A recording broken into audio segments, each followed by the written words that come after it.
Imagine being confronted with the challenge of dilapidated school structures and inadequate furniture, forcing you to quickly put up makeshift structures constructed with firewood, straw, and used old roofing sheet for use by the pupils to enable you to have ample time to complete a permanent structure for them. One of the makeshift structures depended on completely gutted by fire, leaving the people stranded and loitering about. That is the situation of Bamahu M Junior High School in the Wa municipality of the Upper West region, and they are grappling with and are appealing for help. Join News' Upper West regional correspondent Rafi Salam report from Wa.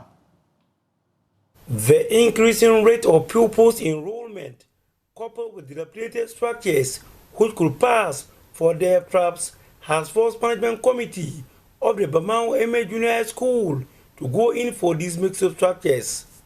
The Bamahu M Junior High School has a total population of 321 pupils. 2/3 of these pupils are in Junior High School 2 and 3 and are comfortable occupying these two classrooms. Their junior colleagues, unfortunately on their part, has to hold classes under these mixed structures. They have been constructed using firewood, straws, and used jaded roofing sheets. In a class of 74 pupils, which has been equally divided, the fragile ones are at this mixed structure. But even under this structure, it isn't the best. The sun is scorchy and is unseasonable. Apart from the inhumane and unconducive learning environment they have been subjected to, there is also the fear of the mixed structures housing pythons and other dangerous insects. There are uncountable times that pythons fell from the roof of their mixed structures, disrupting curricular activities. Yusuf Abdul Rahim is the headmaster of Bamahu M Junior High School. Here we have Form 1A and there we have Form 1B. And in fact, whenever it threatens to rain, it means we just have to close classes. Then sometimes we are in our classes, we are being visited by reptiles. Should I say fortunately or unfortunately on my part, I have been a witness to those occasions. There was an occasion where we were visited by a snake. I was in the midst of the teachers and then we all took to our heels. Just before the end of last term, we were visited by 2 monitor lizards. One came to one of the classes, then the other also visited the other class. And our classes that day were all disrupted. The Parent Teacher Association, PTA, concerned about the plight of the pupils, mobilized and started the construction of these 2 classrooms, which has gotten to the roof level.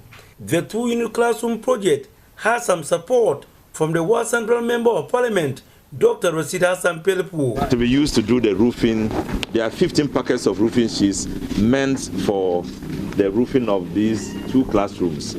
It's important for us because we know that it will enable learning experience to go on as we expect. However, the woes of the pupils were further worsened hours after the 2-unit classroom block was completely roofed. The mixed structure for Junior High School 1B was gutted by fire, crumbled like sand, and straws turned into ashes. So at the moment, what we are trying to do is to how we can fix it temporarily for classes to start, so that we looked forward to see how we can solve it permanently. If we look at the school, there are no structures. In fact, the people are more than the structures. All these things you are seeing, they are classes. So we are managing with this. I'm hoping that the assembly will come to our aid. The 37 pupils lost everything, including their furniture. They have no classroom and only loiter about while their colleagues are seriously studying. As our class got burnt and then the furniture are also burnt. So at the moment, what are you doing?